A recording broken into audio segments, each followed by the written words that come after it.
So I'm in vet school, kind of a long wandering path compared to some other people. I'm 32, I've done a lot of travel. Travel has been my big hobby and what I've spent a lot of money on throughout my 20s. And everywhere I went, there were all these cute, sad little cats and sad dogs places. So Syria, Sri Lanka, Greece, I've got all these pictures of cats in my vacation pictures. And I had donated to cat charities and I'd done some shelter volunteering and fostering at home, but I decided I wanted to switch gears from doing web development to being a cat doctor. So that's why I'm here. And I've done a lot of independent volunteering, and so I wanted to do a speech today kind of about how to find independent and lower cost options for volunteering. There are a lot of programs that have, $2,000 to $3,000 program fees on top of your airfare and food, so I wanted to offer some suggestions for how you can find lower cost options if you're interested in international volunteering. So I'm going to go over some reasons to go independent, some independent travel basics, and then talk a little bit about some of my experiences. I'm squishing this down from a 1-hour talk that I gave in undergrad, so I'm going to try to cut some material and hopefully will not go too far over. So I've done a volunteerism program with VITA. I did an internship placement where they basically just found me a place to volunteer. And then I've done independent volunteering with 5 different organizations, and I definitely prefer the independent route. I felt like I could really immerse myself in the organization and learn more about its goals and its long-term plans. And rather than being in a large group of 20 people trying to learn, if it was just me as the only outsider, then I could have better conversations with people, and it was really just a better overall experience for me. The biggest downside to doing independent volunteering is you are not going to be the focus. Part of what you pay for with volunteerism programs is that you're paying for surgical training, you're paying for someone to teach you things. So if your focus is just on getting surgery time, you're not going to get that in independent volunteering situations, but you can get everything else. And I think that everything else is a lot more fun and a lot more unique and valuable. So I like working with organizations that have been in a community for a long period of time and can be there to try to affect long-term change, such as in Egypt, where they worked on trying to get better conditions for the animals in zoos and protested at pet shops that are selling animals in inhumane conditions. And in Malaysia, another Islamic country, where people have worked on trying to make dogs a more normalized part of culture. There's a taboo within Muslim societies about dogs being filthy or unclean. So I love seeing organizations that are working on addressing that Muslim to Muslim, rather than me as a white person coming in and saying, hey, dogs are cool. So I'm happy to support organizations that are working on their own issues, and I can just try to be a helper rather than a star.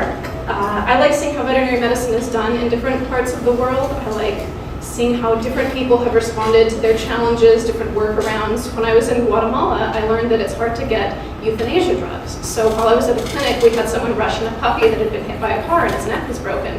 We didn't have the means to euthanize this dog by the ways that you would in the United States. So I learned that you can do euthanasias with a potassium chloride solution. So we put the dog under anesthesia so it wouldn't feel anything, and then basically just pumped it full of saline, strong enough to stop the heart, which would be extremely painful if it was done not under anesthesia, but that was how euthanasias were done in that situation where, because of drug addicts, you could not get the kind of like euthanol and pentobarbital solutions that we use in the States. So it's a little interesting, like things like that I really appreciated learning about.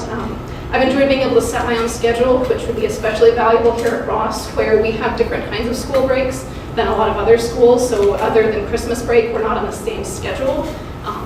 Being able to pick, these are the weeks that I'm available, this is when I can do things, that's really been awesome for me. It's definitely lower cost if you're not paying a program fee, if you're not paying to do skills training, but I still really recommend that people bring some sort of donations, and those donations don't necessarily need to cost you anything. If you have veterinarians you're friends with back home, say, do you have things that you have at your clinic that you don't need? And many organizations will accept recently expired things, such as recently expired sutures and gloves. Sometimes medications, it's good to ask, but you can bring donations that won't cost you anything out of pocket, but that would still be appreciated by a small organization in a developing country. I enjoy the professional networking aspect of it because I want to work internationally in the long term. I want to meet veterinarians, I want to meet people that are involved in nonprofit management around the world, so that's something that's been valuable to me. And one of the best things that I've been able to do is just try to get in on some after-hours socializing with different people, say, can I buy you dinner, can I learn from you, and just sort of get off-the-cuff remarks from people and to learn about their challenges and to get something that's not, the brochure version of a nonprofit, because all of these groups, they have their websites that explain things, and then they're sort of, oh, and these are the problems that we've really encountered. These are things that we do that are sort of gray area. These are, we're not supposed to be using blow darts. Just things that they will not tell you that for me have been very valuable to learn about. There was a TNR group that I visited that used blow darts to tranquilize dogs, but they didn't. That technically wasn't legal in their country, but it allowed them to capture dogs. So it was just interesting to see people deploy that tactic with TNR, which I hadn't seen before. So I'm going to run over some independent travel basics for how you can find these sorts of programs. So the number one thing I tell people to do is simply Google it. I've had a lot of places that I wanted to visit, just look for animal shelter. And of course this is domestic animal oriented. If you're looking for wildlife and exotics, I think that's going to be a lot harder. But for example, I wanted to go to Malaysia. That was something that's been high on my travel list, and so I just looked for animal shelters in Malaysia, and I found them. So Google is amazing. There's so many organizations that you can find simply by looking for them. So just go to Google. I find kayak.com to be really helpful with flights, comparing different options. It's kind of a pain coming from St. Kitts because you'll have to go to America and then pay for another flight. Hostel World has been a really great place to find low-cost places to stay. There are many, shared dorm room options where you're paying $15 to $25 a night, which is much better than a program fee where you're staying in a hotel or staying someplace a bit more upmarket. Or, if you have the resources, you can stay at fancier places. I find Lonely Planet to be particularly helpful for getting information about cities and restaurants and things to do in the area. I've always been a fan of Lonely Planet. And then for preparing for a trip, I love this picture. I was looking for animals and travel. Things to ask an organization, are they open all week? A lot of things aren't if they're volunteer run. They might only be open on weekends or only open a couple of days of the week. So if you're trying to maximize how much experience you can get in 2 weeks, make sure they're actually open all week. Or if you've got some other sort of plan to fill your time. Ask about appropriate attire. I volunteered in 2 Islamic countries and I wanted to make sure that short sleeve scrubs were fine, and they were, but it's something to be especially conscious of, making sure that you're not offending people with how you're dressed. Find out how are you getting from your lodgings, your hostel, to where you're working. Most of the places where I've been, people are happy to pick me up in the morning if they were coming from the same area, but it's something to keep in mind as you're picking your hostel. Ask about donations. Again, many places have a list of things they ask people to bring, gauze, gloves. I personally don't travel with controlled substances. I feel like that could be a big risk, but things like dewormers and flea treatments I have brought. Ask before taking photographs, and that's a big thing anytime you're traveling. Don't just take pictures of people's children. This can really offend people. So whatever the context, ask before you take pictures. If you're any kind of picky eater, vegan, gluten-free, whatever that would be for you, bring your own food. Don't expect people to cater to your special diet, especially if you're in a developing country where people do not have a lot of food resources. It's rude if you come in there and get pushy about what you will and won't eat. Bring your own stuff if you're picky. And the number one thing is to be open-minded and to try to not be judgmental towards the relationships that other people have with their animals. It's, in North America, we have the strange relationship with animals, to see them as children and to have that close, cuddly relationship. So you generally won't find that in other places in the world, but don't be rude to people. Don't, just try to keep your opinions to yourself, even if you feel as though someone is not behaving in the way that you would. It's not really your place to barge in and say, you shouldn't do this, you shouldn't do that. So just to briefly go over some of the organizations that I've found independently and have volunteered with. The Egyptian Society for Mercy to Animals is a very, very large shelter in Cairo. They have about 1,200 animals. So the cat shelter is a 3-story building that is just filled with cats. They get basic food, basic medical care, but they're definitely an overcrowded facility. They have about a dozen workers to take care of 1,200 animals, which if you've ever worked in the shelter in America, that ratio is really crazy. This is the dog shelter where most of the dogs are roaming around outside, although some animals were in pens if they needed to be. This is what it's like to walk around in the Esma cat shelter. They're everywhere, and they were really friendly and they were wonderful, but it's just absolutely overwhelming to see that number of animals, and they all want to snuggle. I volunteered briefly with Ayuda in Guatemala, which is a trap, neuter, return program for street dogs that also plans to expand out into feral cats. They discovered that as they were getting more successful in sterilizing more street dogs, the street cat population was coming up because the dogs weren't there to be eating them. So once or twice a week, the woman who started it would host a clinic in her garage, and the animals would recover in her courtyard, and she employed a local veterinarian. So it was a long-term project by an expat who planned to live the rest of her life in this town, and her scope was simple. She just wanted to take better care of the street dogs in her town. There's another cute little dog from Ayuda. Animals Fiji is a shelter. I think they actually now have 2 locations in Fiji. I volunteered at the main shelter, which is now moved, but they have a nonprofit clinic. They provide low-cost sterilizations as well as adoptions of kittens, puppies, and they do some large animal work. Right now they're involved in disaster relief after a cyclone hit the area, and there are sad pictures of like cows crushed under trees and things like that their vets have been assisting with.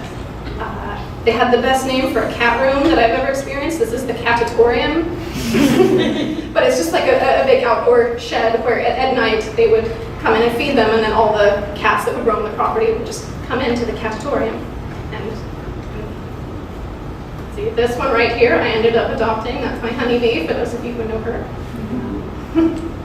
This is Angus and Sue in their clinic with a wonderful dog named Princess.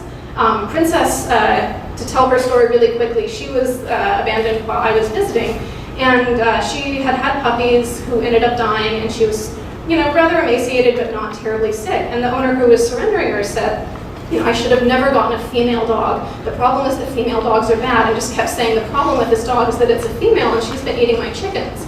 And so after talking to him, he found out that, or we found out that he wasn't feeding the dog anything. So this dog, with the nutritional requirements of nursing puppies, started eating the chickens because she was so hungry. But this local man was just absolutely certain the problem is that girl dogs are bad. Never get girl dogs because they'll eat your chickens. So we could not convince him that it would have been fine if he had just provided food for the dog. So he ended up just leaving the dog with us, and she was a wonderful animal, and hopefully she found a good home where they would give her something to eat.